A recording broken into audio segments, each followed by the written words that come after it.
Assalamualaikum warahmatullahi wabarakatuh. Waalaikumsalam. Salam sejahtera dan sehat selalu buat kita semua. Yang mulia Majelis Mahkamah Konstitusi dan para pihak yang hadir dalam acara ini. Saya sempat mendengar presentasi yang sebelumnya. Saya bangga punya murid seperti Fit.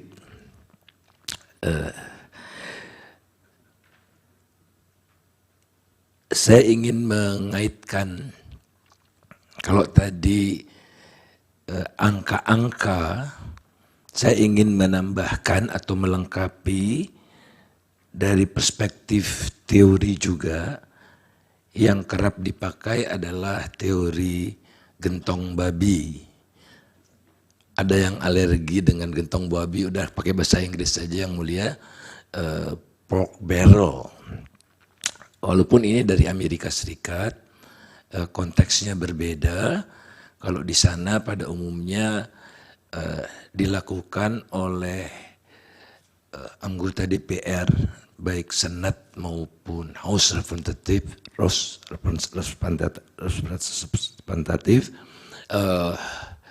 yang ingin terpilih kembali. Mereka memasukkan proyek-proyek yang menggelontorkan uang banyak di daerah konstituennya, di distrik mereka itu, agar terpilih kembali. Sedemikian makin parahnya keadaan itu membuat sampai ada NGO yang khusus memelototi pork barrel ini karena memang membiaskan demokrasi itu. Dan tentu saja konteksnya beda, negara mereka tidak bisa diiming-imingi oleh sembako, ya big project, misal apa jembatan, toll road dan sebagainya dan sebagainya.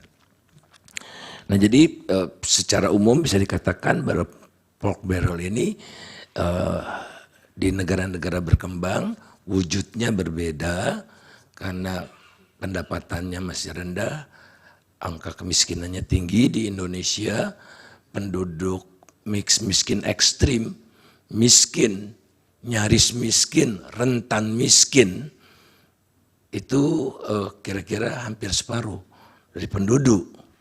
Jadi santapan yang memang ada di depan mata para politisi, karena mereka lebih sensitif tentu saja terhadap pembagian sejenis bansos, utamanya bansos yang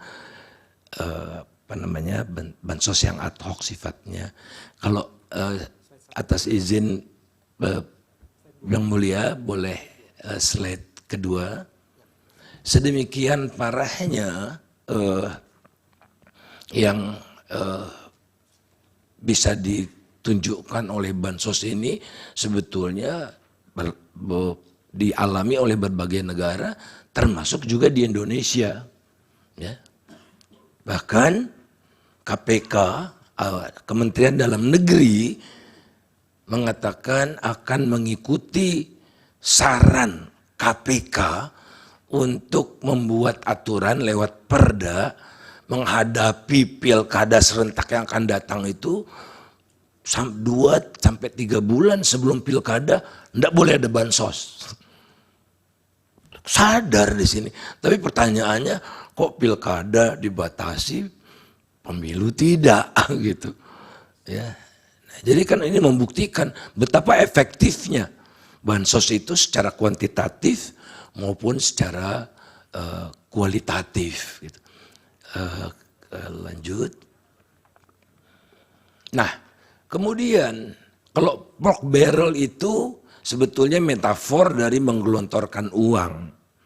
Celengan juga kan biasanya simbolnya babi gitu. Nah, lebih parah di Indonesia, tidak hanya gelontoran uang, tapi juga mobilisasi pejabat sampai ke level bawah. Ini yang saya tunjukkan, misalnya Erlangga Tarto, ya, yang mengatakan ini sumbangan Pak Jokowi, oleh karena itu harus berterima kasih kepada Pak Jokowi dengan cara memilih yang didukung Pak Jokowi. Dikatakan juga oleh Menteri Investasi Pak Bahlil bahwa silakan aja bikin sendiri Bu Risma. Ya, dipikir semua menteri mentalitasnya, moralitasnya seperti dia. Bu Risma tidak mau mempolitisasi bansos. Jadi sudah uangnya ada, tapi kurang magnetnya harus ditunjukkan. Ini loh yang ngasih secara demonstratif. Maka di Erlangga Hartarto misalnya, dan banyak menteri lagi lah. Tapi yang paling vulgar itu ya Erlangga Hartarto, Bahlil, dan Zulkifli Hasan. Lanjut. Ini yang saya katakan tadi, kita lewati saja untuk menyingkat waktu. Nah kemudian ada El Nino. Diperpanjanglah El Nino ini atas permintaan Menko Perekonomian Erlangga. Kenapa Erlangga Hartarto minta diperpanjang? Setelah saya dapat masukan lewat dialog, entah dialognya satu orang, 2 orang, saya tidak tahu. Penerima El Nino mau nggak kalau diteruskan dana El Nino? Ya hampir bisa dipastikan semua orang yang ditanya yang udah nerima ya akan terus. Sedemikian vulgarnya argumen-argumen yang disampaikan untuk menjustifikasi agar betul-betul orang yang terakhir menerima dana, menerima bansos itu sebelum ke bilik suara itulah yang paling diingat. Ya. Jadi ini politik seperti ini membahayakan masa depan Indonesia karena tahun pertama sampai tahun keempat udah entertainment aja sama oligarki. Oligarki tidak menyelesaikan kemiskinan, nanti diselesaikan untuk pemilihan umum yang akan datang. Mengerikan yang mulia, mengerikan. Ya, bagi daerah pilkada maupun bagi demokrasi, masa depan kita dan anak cucu kita akan menghadapi kesuraman. Akhirnya potensi menjadi sangat membahayakan eksistensi bangsa ini. Lanjut. Nah, kemudian saya ingin menunjukkan lagi El Nino-nya sudah mereda. Minta perpanjang El Nino. Kenapa sih minta diperpanjang? Karena ingin diciptakan panggung-panggung baru itu. Tidak cukup digelontorkan lewat mekanisme yang ada begitu, tapi harus ditunjukkan nih yang ngasih ini pakai seragam tertentu, pesan tertentu, dan sebagainya dan sebagainya. Jadi panggung-panggung yang diciptakan itu untuk memastikan efektivitas bansos ini semaksimal mungkin. Nah, kita lihat El Nino sudah mereda. Kemudian juga kalau kita lihat jumlah kekeringan, jumlah banjir, dan cuaca ekstrim lebih parah tahun 2021 daripada 2023. Kenapa 2021 tidak ada El Nino? Jadi nyata bahwa El Nino ini kebutuhan untuk meningkatkan suara. Only that dari segi data itu. Ini yang sangat memilukan dan seolah-olah kita semua bodoh. Ramalan cuaca sudah disupport oleh BKMG, BPS sudah disupport oleh BRIN dan sebagainya itu. Ya, jadi tidak dipercaya lembaga yang memerintah sendiri. Ini kelihatan di sini dengan segala macam bencana yang selalu ada, tapi tidak ada yang bersifat nasional. Itu luas lahan panen itu tetap di atas 10 juta, tidak pernah di bawah 10 juta. Produktivitas naik sehingga per hektarnya naik, sehingga produksi beras, saya langsung saja ke beras, cuma turun 600-an ribu ton. Tapi seolah-olah kita mau kiamat, diimporlah 3 juta ton beras. Logikanya, kalau 3 juta ton beras ini digelontorkan ke pasar, tidak mungkin harga beras mencapai harga tertinggi sepanjang sejarah pada bulan Februari yang lalu. Jadi kita impor ini untuk apa kalau untuk tidak untuk stabilisasi pangan? Tujuan impor kan karena pasokan di dalam negeri terbatas, sehingga pasokan terbatas sehingga harga naik. Oleh karena itulah ada destabilisasi, kita tidak bisa menunggu panen sebelumnya, kita impor. Importnya 3 juta ton, padahal penurunan produksinya 600-an ribu ton. Apa yang ada di kepala mereka itu? Oh, siapa tahu nanti 2 periode ya masih bisa nih ada stok buat bagi-bagi beras sampai putaran, maaf bukan periode, putaran. Jadi penuh dengan siasat yang menurut saya sudah keterlaluan lah, terlalu vulgar. Kemudian kelihatan pula bahwa masalah pangan di dunia kian mereda, harga pangan secara keseluruhan turun mulai Desember dan mulai Januari harga beras di pasar internasional mulai turun. Seperti kelihatan di tabel yang di peraga yang bawah. Tapi di Indonesia naik terus, mencapai level tertinggi sepanjang sejarah menurut catatan BPS. Ya, untuk menyopankan harga supaya tidak 17.000, cakupan berasnya ditambah yang murah-murah sehingga jadi 15.000, tapi yang manapun itu tertinggi sepanjang sejarah. Jadi konsekuensinya sampai sekarang harga beras masih tinggi sekali, dan mengingat 20% garis kemiskinan itu ditentukan oleh harga beras di desa, 17% di kota, maka pemerintah dengan bansosnya itu membantu orang yang miskin, tapi orang yang tidak miskin jadi miskin tambah banyak.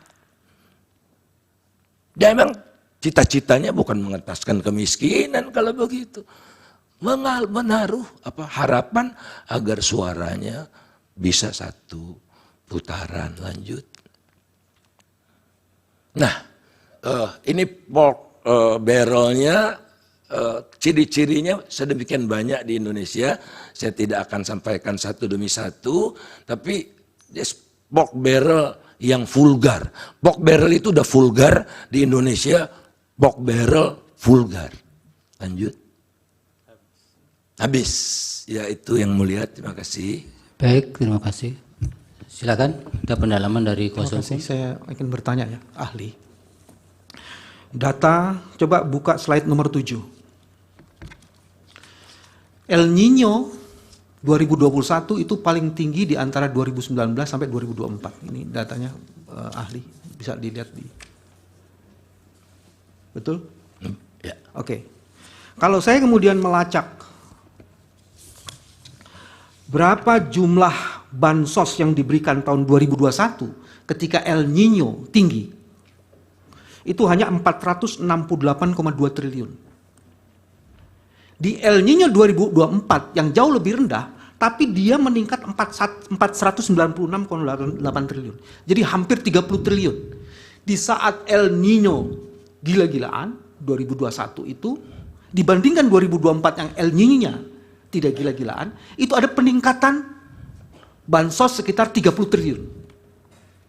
1. Terus yang kedua yang menarik adalah tadi juga data. Lanjutannya poin 8. Ternyata akibat El Nino itu penurunannya hanya atau di produksi beras itu hanya 600.000 ton. Tapi kemudian diminta untuk melakukan import 2,63 juta ton. Hampir 3 juta ton. Ya kan? Berarti naiknya itu sekitar, selisihnya itu menjadi hampir, kalau di data itu, selisihnya 2,63, itu kira-kira 500% naiknya. Coba buka data lagi, setelah itu saya akan bertanya. Data nomor 6.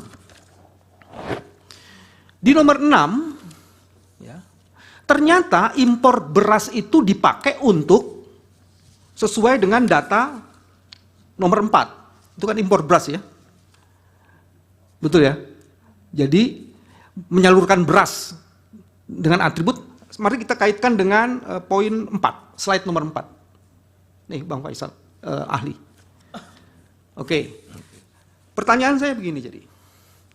Ketika peningkatan bansos yang meningkat luar biasa, padahal El Nino tidak berpengaruh besar, dan dilakukan import yang luar biasa, padahal tidak ada case-nya untuk kebutuhan import itu, apakah kemudian bansos itu sengaja diserahkan untuk orang-orang miskin ini, bukan untuk mengenaskan kemiskinan, tapi untuk kepentingan lain? Karena data yang lain, Bang Faisal, antara 2023 dan 2024 itu ada kenaikan 3,36 triliun, ada 30%-an datanya itu. Saya baca ya ininya supaya nggak salah. Januari 2023 itu ada 3,38 triliun. Januari 2024 ada 12,45 triliun. Jadi 400%. Jadi pertanyaannya itu, ini berpengaruhnya kalau tidak ngentaskan kemiskinan, apa ada kaitannya dengan elektoral? Iya. Nanti Pak. Bapak jawabnya nanti sekaligus. Jawabnya sekaligus nanti. Setelah semuanya tanya. Iya. Gabung yang mulia. Iya, digabung. Oke, baik. Terima kasih. Saya harus catat. Pak Repli apa? Satu pertanyaan. Oh, oke. Jadi tadi saudara ahli mengatakan penurunan beras produksi itu hanya 0,6 ton, tapi impor 3 Juta ton. Juta 3 juta ton ya. 0,6 juta ton. Ya. Pertanyaan saya, ini pertanyaan orang bodoh aja ya. Itu dikemanakan saja beras yang selisih tersebut ya. Lalu kenapa harga meningkat? Ada nggak bau-bau rente dalam soal seperti itu? Lalu bagaimana kaitannya dengan pemilu sekalian saja atau pilpres? Begitu. Dari termohon silakan. Cukup pihak terkait. Ada yang mulia. Saya mencoba berusaha melakukan pertanyaan orang pintar, bukan orang bodoh. Saudara ahli, kita tahu bahwa bansos ini kan merupakan suatu keputusan dibuat berdasarkan keputusan pemerintah dan DPR sehingga ada undang-undang tentang itu. Sebagai undang-undang, tentunya ini dibicarakan baik oleh pemerintah, di DPR, dan di DPR itu di sana semua ada fraksi-fraksi, semua partai-partai ada di sana. Baik PDIP, baik PKS, Demokrat, semua partai ada di sana. Diputuskanlah tentang adanya bansos ini. Kemudian tentunya sebagai keputusan dan sebagai undang-undang, tentunya pemerintah wajib untuk melaksanakan undang-undang itu. Lantas dari tadi penjelasan ada ahli mengatakan seakan-akan ada yang salah kalau pemerintah melaksanakan bansos ini. Pertanyaan saya adalah, apa salahnya pemerintah kalau melaksanakan ketentuan undang dengan menyalurkan bansos ini? Bansos ini tadi saudara pakai teori tentang teori pork barrel. Yang mana tadi diceritakan di luar negeri itu adalah dilakukan oleh beberapa senator dan sebagainya. Sedangkan di sini ini adalah pemilihan presiden. Penggelontoran bansos itu bukan dilakukan oleh salah satu segmen tertentu, tapi oleh pemerintah yang di-backup dan didasarkan pada undang-undang. Dan dibicarakan oleh semua partai yang ada di sana. Sehingga tidak ada nuansa untuk menguntungkan satu orang saja, tapi berlaku bagi semua pihak yang ikut dalam pilpres tersebut. Lantas pertanyaan saya, apa yang salah? Kenapa apa dasar saudara menyalahkan pemerintah ketika dia melaksanakan undang-undang dan menyalurkan bansos sesuai perintah undang-undang kepada masyarakat? Itu aja pertanyaan saya. Terima kasih. Disambung oleh pertanyaan dari rekan saya yang di atas. Satu lagi kalau masih ada. Cukup? Baik, Yang Mulia. Menyambung dari pertanyaan rekan sejawat kami Prof. Otto, saya ingin bertanya kepada ahli. Saya sangat tertarik dengan teori gentong babi yang dipaparkan oleh ahli. Pertanyaan saya, pada tahun 2004 SBY bisa memenangi Pilpres atas Megawati. Apakah teori gentong babi ini juga berlaku? Yang kedua, tahun 2014 Jokowi menang atas SBY dalam Pilpres. Dan kita ketahui bahwa Jokowi bukan petahana atau didukung petahana. Demikian juga SBY waktu itu juga bukan petahana dan bukan didukung oleh petahana waktu itu Megawati. Apakah berlaku juga teori gentong babi ini?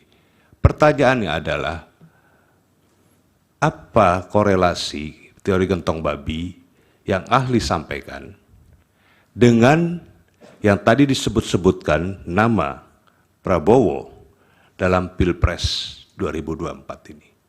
Prabowo bukan petahana, dan di dalam kabinet yang menjadi calon wakil presiden juga ada menteri, Mahfud MD. Ada gubernur, Ganjar Pranowo. Ada mantan gubernur, Anies Baswedan. Mereka sama-sama dalam satu lingkup kekuasaan, eksekutif. Monggo, silakan dijawab oleh ahli. Baik, dari Bawaslu cukup ya? Cukup, Yang Mulia. Dari Hakim? Baik, silakan Pak Faisal. Terima kasih Yang Mulia. Terima kasih untuk pertanyaan-pertanyaannya. Pertama, produksi turun 0,6 sekian juta ton. Kenapa harga terus meningkat? Ya, lazimnya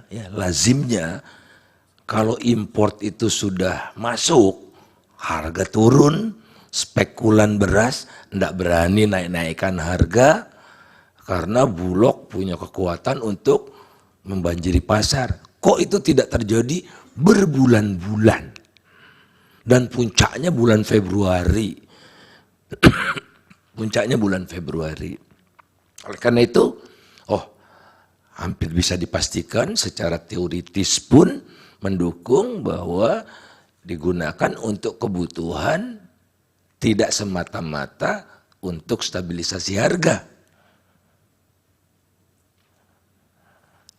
Supermarket modern kekurangan pasokan. Dan ini menariknya di pasar-pasar tradisional ada tapi terbatas, harganya mulai naik gitu. Masyarakat luar biasa Yang Mulia menyiasati, saya melihat dengan mata kepala saya sendiri karena saya suka mengamati di pasar. Jadi mereka beli biasanya yang kualitas 11.000 sekarang jadi 14.000, mereka belinya separuh saja, yang separuhnya lagi kualitas rendah. Jadi ya itulah cara masyarakat itu survive karena luar biasa. Oleh karena itu hampir bisa dipastikan mungkin juga susut dimakan tikus. Ada hawa tikus nasional sehingga gudang-gudang Bulog tergerus habis gitu. Tidak juga gitu kan.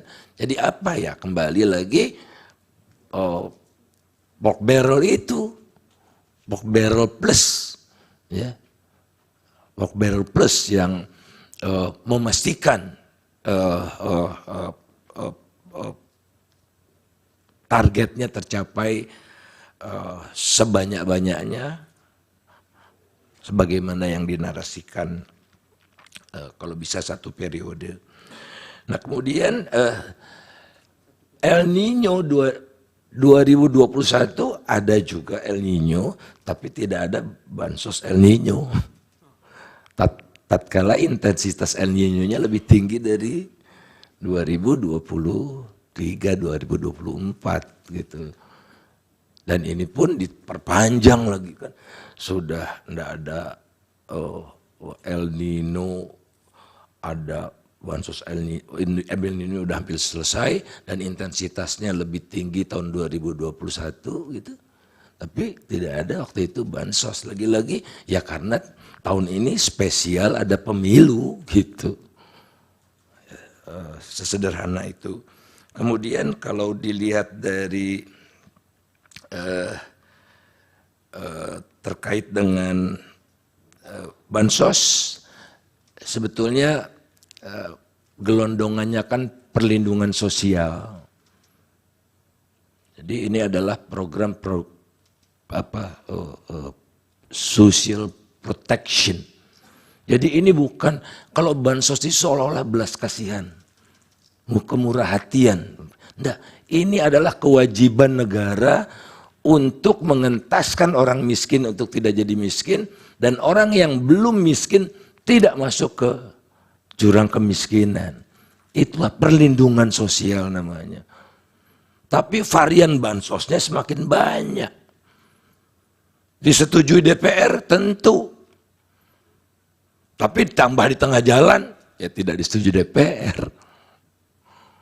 Pelaksanaannya dilaksanakan oleh para menteri dengan kamuflase. Ini dari Pak Jokowi, nggak disepakati oleh DPR. Import disuruh 3 juta, tidak persetujuan DPR.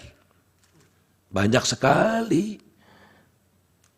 Dan kita tahulah kehidupan berbangsa di kita kan, kita sempat presiden heavy, lantas parlemen heavy, presiden heavy, sekarang Jokowi heavy. Not only presiden, Jokowi heavy. Apa yang diingin Pak Jokowi harus terwujud. Itu yang membuat situasinya lebih masif, dan matter of time saja nanti penerima bansos-bansos itu juga banyak yang tumpang tindih. Di Sunter, di daerah hampir tiap hari ada pembagian bansos untuk orang yang sama. Pusing, ini bansos apa lagi katanya. Orangnya itu juga kan. Yang miskin itu kan, yang miskin. Kemudian kalau yang bagi-bagi lempar seperti ngasih makan bebek, ya, itu cuma ada di Indonesia itu. Dilaksanakan oleh presiden sendiri. Betapa tidak beradabnya manusia Indonesia di mata Pak Jokowi. Udah biasa. Dan intensitasnya tahun ini luar biasa. Intens, bahkan pernah berkantor di salah satu provinsi besar untuk bagi-bagi. Saya sebetulnya ingin cerita tapi tidak etis. Bisa dipersingkat, waktunya sudah habis Pak Faisal. Waktunya baik Bapak, makasih. Masih terakhir tadi pertanyaan pihak terkait yang belum terjawab, bisa diberi waktu 1-2 menit. Tong babi. Ya, yang keterlibatan mantan-mantan gubernur, kemudian toh ikut kontestasi juga itu. Kan ini pemilu nasional, relevan marketnya kalau di pengadilan KPPU yang mulia, relevan marketnya bukan provinsi.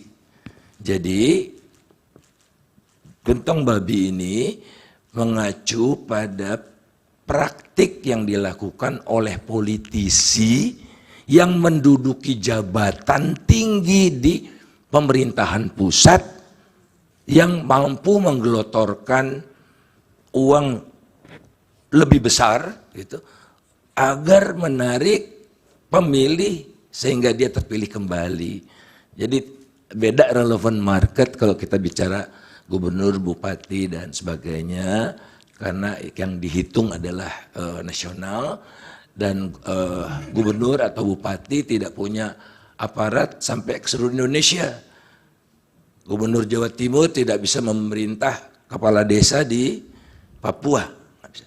Tapi kalau presiden bisa, kalau menteri dalam negeri bisa, polisi bisa. Itu kira-kira bedanya. Baik, terima kasih. Pertanyaan kami juga belum dijawab yang mulia. Sudah tadi keterlibatan DPR tadi kan? Ya, tapi Hanya memang ada beberapa actionnya yang kemudian tidak match, itu tidak maunya DPR. Sudah dijawab tadi. ya, Pada bagian mana yang dijawab? apakah memang pemerintah yang melaksanakan ketentuan undang-undang tentang bansos itu, apakah bisa dipersalahkan pemerintahnya kalau melaksanakan ketentuan undang-undang? Saya rasa jelas tidak perlu dipermasalahkan. Ya, pemerintah wajib untuk melindungi rakyatnya, membantu bantuan sosial kalau ada bencana alam, kalau ada gempa bumi, ada tanah longsor, ada El Nino, dan semuanya ada indikatornya. Oke, cukup Pak. Yang Mulia, mungkin ada miss sedikit. Pertanyaan saya tadi bukan menyangkut gubernur. Pertanyaan saya tadi adalah bagaimana ketika tahun 2004 itu SBY bisa menang atas Megawati dalam Pilpres, dan kemudian 2014 Ya, Jokowi ada yang menang ditambahkan Pak Faisal dalam berkaitan dengan itu? Ya, itu belum dijawab. Tidak masuk dalam kriteria politik gentong babi karena Pak SBY waktu itu bukan incumbent. Pak SBY incumbent pada pemilu berikutnya. Setelah itu dia tidak menyiapkan dinastinya, anaknya. Jadi dia bebaskan waktu yang Baik, cukup Pak Faisal. Terima kasih waktunya. Mudah-mudahan dapat dipertimbangkan untuk dapat menjadi pertimbangan mahkamah dalam menjatuhkan putusan. Cukup keterangannya. Terima kasih. terima kasih Yang Mulia.